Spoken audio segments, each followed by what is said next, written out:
Good morning, viewers. You're now watching Hornbill TV. Senior advocate and Rajya Sabha MP Kapil Sibal, appearing for the TMC, has clarified that there has been a serious misinterpretation of the case in sections of the mainstream media. He stated that reports claiming the petition was dismissed and corrected, and also it was incorrect. Sibal explained that while the TMC had challenged a particular circular in the High Court where it was upheld, the party took a different approach in the Supreme Court. स्पष्टता के साथ ये कह दूं कि मैं अक्सर जब किसी जो मामला कोर्ट में रहता है और उसमें मैं वकील होता हूं तो मैं अक्सर उस पर कोई टिप्पणी देता नहीं, लेकिन ये एक एक्सेप्शन है और इसलिए मैं यहाँ आया हूं क्योंकि जो आपका जो मेनस्ट्रीम मीडिया है वो जो कोर्ट में हुआ है उसके अलग खबरें चला रहे हैं। ऐसी खबर के हमारी जो याचिका है वो डिसमिस हो गई, ये अपने आप में गलत है।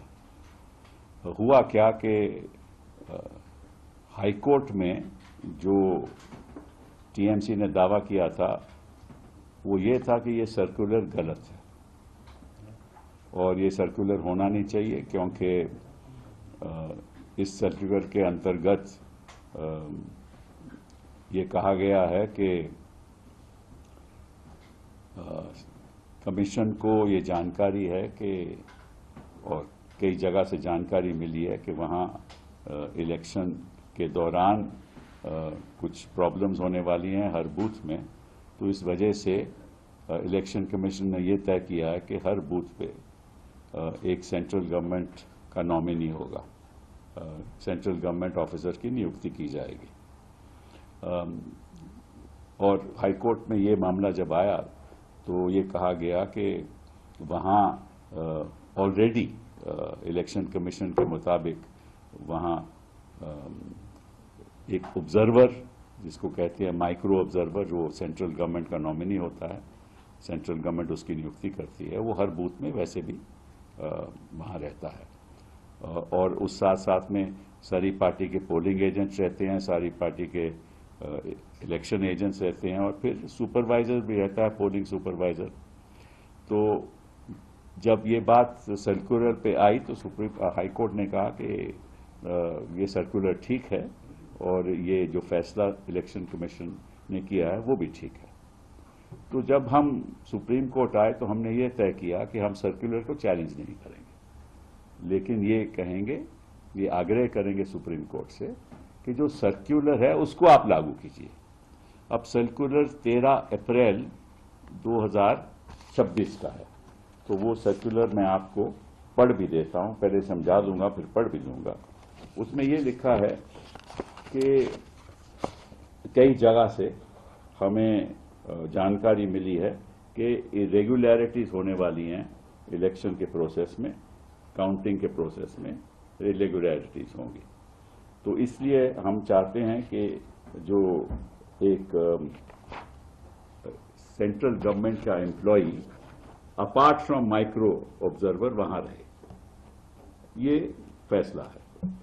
तो हमने फिर कहा कि उसी सर्कुलर के अंतर्गत, वो मैं पढ़ देता हूं, वो कहता है कि from further a dedicated module is being incorporated in ECI net for randomization of counting personnel and generating of counting ID cards. The salient features of the proposed module are as follows. मतलब कि जो मोटी मोटी बात जो है circular के अंतर्गत उन्होंने कही है कि random selection of state government and central government employees from the respective personal databases for counting use. तो इसका मतलब ये हुआ, सर्कुलर कहता है कि आप एक केंद्र का भी नॉमिनी वहां रख लीजिए और एक राज्य का भी नॉमिनी रख लीजिए। जो सरकारी मुलाजम होगा केंद्र का भी होगा और राज्य सरकार का भी होगा, और ये नियुक्ति उनकी होनी चाहिए। तो हमने सुप्रीम कोर्ट में कहा कि देखिए, उनका खुद का सर्कुलर कहता है, चलिए आप सेंट्रल गवर्नमेंट नॉमिनी रखना चाहते हैं तो रखिए, लेकिन साथ साथ एक स्टेट गवर्नमेंट नॉमिनी भी रखिए, उसकी भी रैंडमाइजेशन नाम करके रखिए। तो सुप्रीम कोर्ट ने कहा कि आप तो वहां सर्कुलर चैलेंज कर रहे थे, तो हमने कहा कि अब हम सर्कुलर नहीं चैलेंज कर रहे, हम तो कहते हैं कि उसको लागू करो। तो अब हमें उम्मीद है, और सुप्रीम कोर्ट ने यह कहा कि, और ये ऑर्डर है कि the Election Commission will follow the circular issued by them both in letter and spirit, मतलब कि उस सर्कुलर को आप लागू करोगे, और जो भी वहां लिखित है उसको लागू करोगे। और लिखित क्या है कि स्टेट गवर्नमेंट का नॉमिनी भी होगा और सेंट्रल गवर्नमेंट का नॉमिनी भी होगा, केंद्र सरकार का भी नॉमिनी होगा, राज्य सरकार का भी नॉमिनी है, जो दोनों गवर्नमेंट सर्वेंट होंगे। तो ये ऑर्डर हुआ है। जो मेन स्ट्रीम मीडिया चला रहा है वो ये है कि हमारी याचिका डिसमिस होगी, ये बिल्कुल गलत है और ऐसा होना नहीं चाहिए। अब ठीक है, आप गोदी मीडिया हो, आप उनकी गोद में बैठे हो, लेकिन इतना भी मत बैठो, मतलब कि सही जानकारी तो दो। इतना तो आप ऑलरेडी इनको जिता चुके हो, भाजपा तो आप जिता ही चुके हो, क्योंकि जब अमित शाह जी कहते हैं 170 सीटें आएंगी तो तुम कह रहे हो 190 आएंगी, तो तुमको तो बढ़ा चढ़ा के आप कर चुके हो। ठीक है, ये तो आपका नेचुरली आपका कुछ होगी बात जो हमें नहीं मालूम।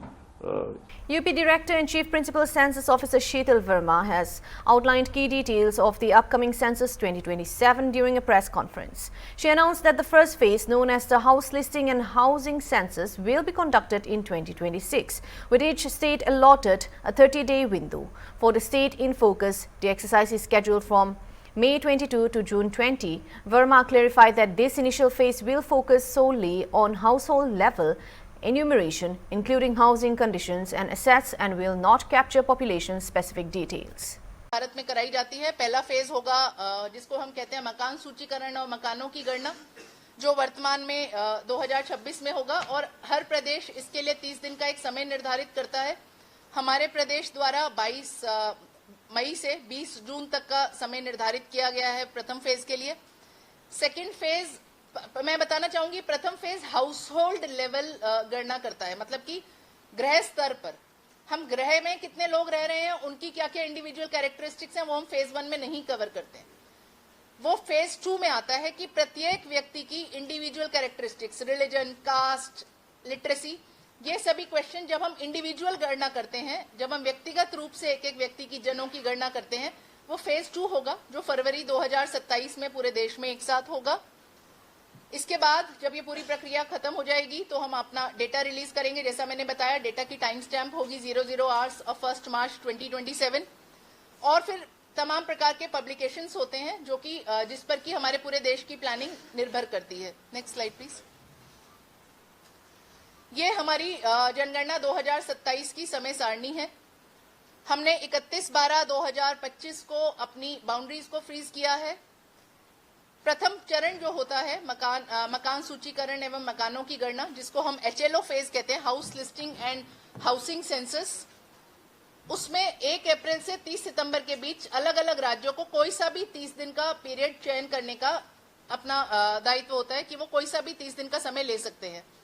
उत्तर प्रदेश राज्य में जनगणना संचालन समिति, जिसका नेतृत्व माननीय मुख्य सचिव महोदय करते हैं, उनके द्वारा और बहुत सारे विभागों के परामर्श के आधार पर उस समिति ने यह निर्णय लिया कि हम 22 मई से 20 जून तक अपनी मकान सूचीकरण की प्रक्रिया को पूर्ण करेंगे। इसी प्रक्रिया से 15 दिन पहले आम जनों के लिए स्वगणना की सुविधा उपलब्ध होगी, जिस पे अभी हम विस्तार से चर्चा करेंगे। फेज 2 होगा हमारा 9 फरवरी से 28 फरवरी 2027 के बीच में, जिसमें एक एक व्यक्ति की गणना होगी। उस पर पुनः आप लोगों से एक बार वार्ता होगी। एक इंपॉर्टेंट पब्लिकेशन जो इस बीच हम लोग कंपाइल करेंगे वो होता है जिला जनगणना हस्तपुस्तिका, उस पर भी काम होता है। फिर से मैं बताना चाहूंगी कि 1 मार्च 2027 की रात को 12 बजे जो होगा वो हमारी जनगणना का टाइम स्टैम्प होगा, और इस दौरान कोई भी प्रशासनिक इकाई की सीमाओं में परिवर्तन नहीं किया जाता है। A candidate from the Trinamool Congress in the Shyampukur constituency has alleged lapses in security protocol outside a strong room. The leader claimed that personnel deployed at the site were unaware of established rules initially preventing entry and stating that access would only be granted after others exited.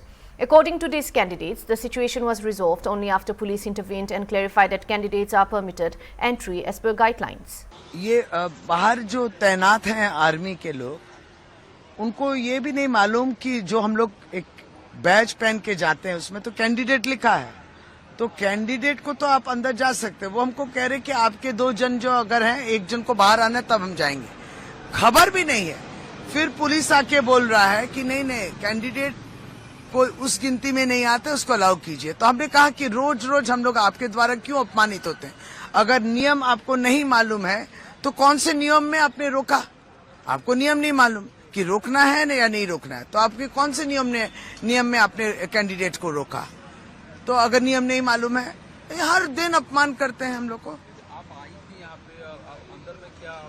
अंदर जाके हम लोग जो है अभी strong room नहीं जाके कोई फायदा नहीं है, क्योंकि ये आज सुबह 4 बजे जो पोस्टल बैलेट के ट्रंक्स जो हमारे 7 असेंबली कॉन्स्टिट्यूएंसीज नॉर्थ कोलकाता को बिलोंग करते हैं, वहां पे वोट है, जो पोस्टल बैलेट द्वारा वोट दिए हैं, वो ट्रंक सुबह 4 बजे आया, लेकिन राजनीतिक दल का कोई भी प्रतिनिधि भी नहीं था।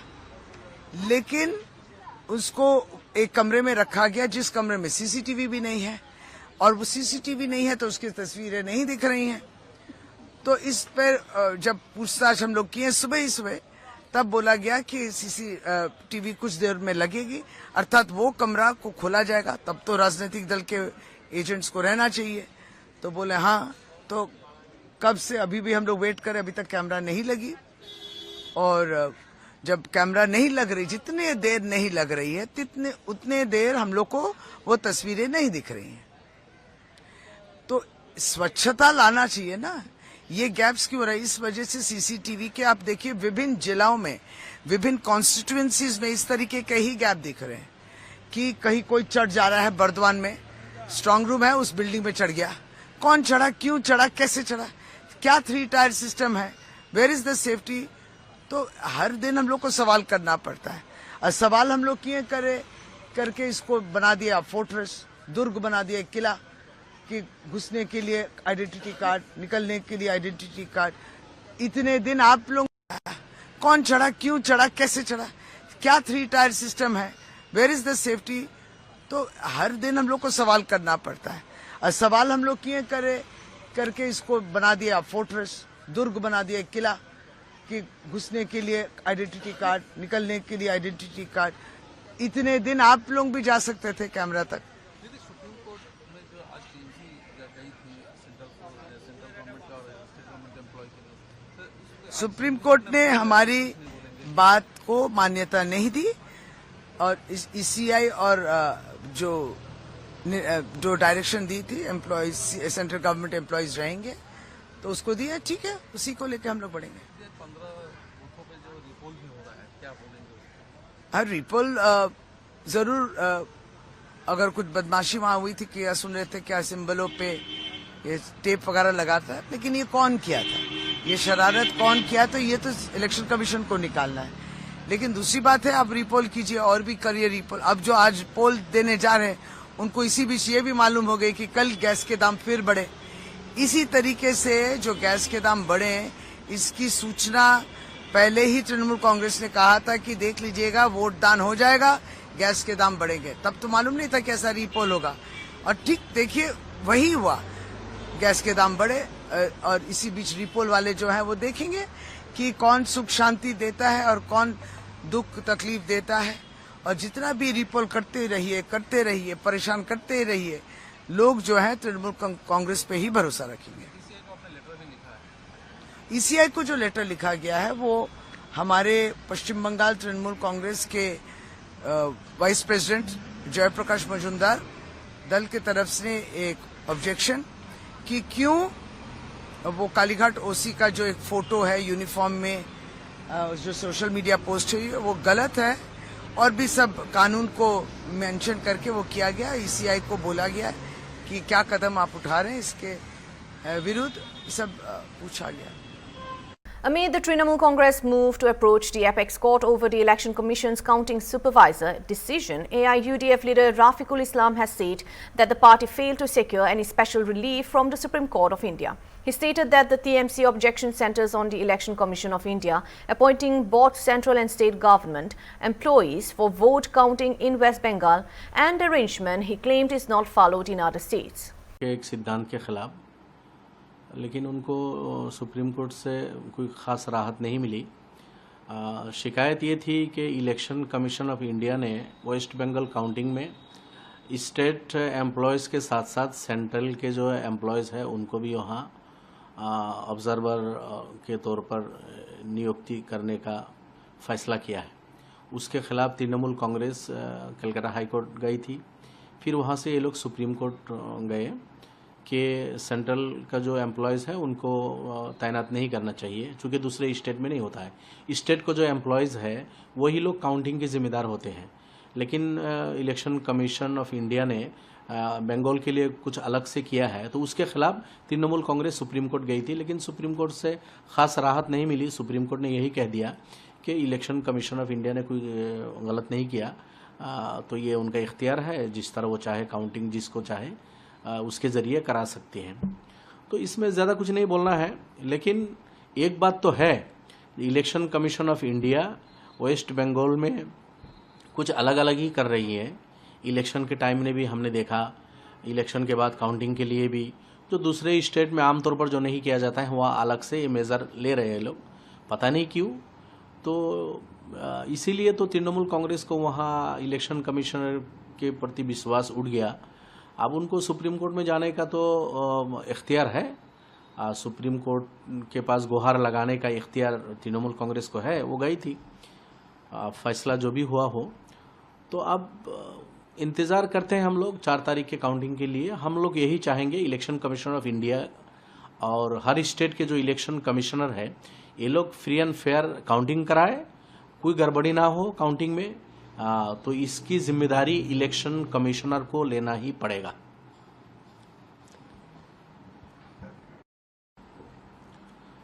देखिए 4 तारीख अभी बस कल एक ही दिन बीच में रह गया, 4 तारीख को काउंटिंग होना है। हम उम्मीद कर रहे हैं कि हमारी अच्छी सीटें आएगी। आसाम में 126 सीट हैं, अभी बीजेपी की सरकार है। हम तो यही चाह रहे थे कि सरकार का चेंजिंग हो, एक नॉन बीजेपी की सरकार बने यहाँ आसाम में, हम यही उम्मीद कर रहे हैं। और नॉन बीजेपी की सरकार बनाने में अगर कोई हमारा सहयोग चाहिए, निश्चित तौर पर हमारे पार्टी का सपोर्ट रहेगा। और जहाँ तक हमारे पार्टी का मसला है, हम लोग तो 28-29 सीट में हम लोग इलेक्शन लड़े हैं, तो उसमें 10-12 सीट आने का हमारा पूर्ण संभावना है। हम उम्मीद कर रहे हैं कि 10+ सीट 12+ सीट हम लोग आएगी और हम लोग नॉन बीजेपी की सरकार बनाने में सहयोग करेंगे। Thank you. हाँ, मैंने बोला 10-12 सीटें हम लोग आने की उम्मीद है। हम उम्मीद कर रहे हैं कि 12+ सीट हम लोग आ जाएगी, इतनी सीटें। Manoj Sinha stated that Narendra Modi launched Nasha Mukt Bharat Abhiyan in 2020 to combat and to control drug abuse nationwide. He noted that Jammu and Kashmir has made progress in tackling addiction with coordinated efforts from the administration, police and the public. However, he expressed concern over the growing number of youth falling prey to drug use. 2020 में माननीय प्रधानमंत्री जी ने पूरे देश में नशा मुक्त भारत अभियान प्रारंभ किया था। बाद में भारत के गृह मंत्री जी ने भी इस अभियान को गति देने के लिए कई बैठकें की। 2021 से जम्मू कश्मीर में भी हम सब ने कोशिश की कि जम्मू कश्मीर से नशा बाहर किया जा सके और उसमें काफी हद तक सफलता भी मिली, जहां प्रशासन, पुलिस और समाज के लोग इस पूरे अभियान में जुड़े थे। लेकिन जिस हद तक सफलता की कामना हम करते थे उतनी सफलता नहीं मिली और ये देखने में आया कि अनेक युवा युवतियां ड्रग के शिकार होते जा रहे हैं। ये स्वाभाविक रूप से जम्मू कश्मीर के संदर्भ में बहुत ही चिंता का विषय था और मुझे लगता है कि यहाँ जो नशा तस्करी है उसका आतंकवाद से सीधा रिश्ता है।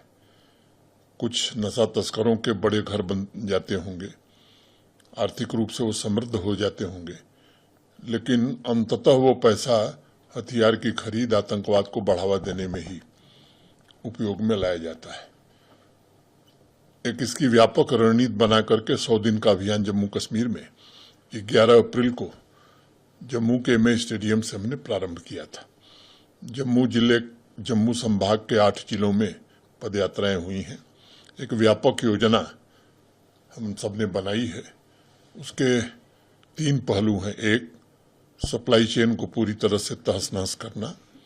दूसरा, अवेयरनेस को नीचे तक, गांव तक, मोहल्लों तक, हर व्यक्ति तक ले जाना। और तीसरा, जो नशे की लत के शिकार हो गए उनका इलाज और उनका रिहेबिलिटेशन। ये 3 फ्रंट पर हम लोग काम कर रहे हैं। आप सबने देखा होगा कि बड़ी संख्या में आम आदमी हर क्षेत्र का, चाहे वो बुद्धिजीवी हो, नौजवान हो, महिला हो, वकील हो, व्यवसायी हो, सभी लोग इसमें सहयोग कर रहे हैं। विशेष रूप से धार्मिक जो हमारे रिलीजियस लीडर्स हैं, सामाजिक संगठनों के प्रतिनिधि हैं, अनेक राजनीतिक दलों के लोग भी इसमें सक्रियता से काम कर रहे हैं। और मुझे लग रहा है कि 21 दिन में इसका व्यापक असर दिखाई पड़ रहा है। T.S. Singh Deo criticized the situation surrounding re-polling in West Bengal, alleging an unprecedented deployment of paramilitary forces and calling the environment tense. He questioned the fairness of elections under such conditions and accused authorities of misconduct.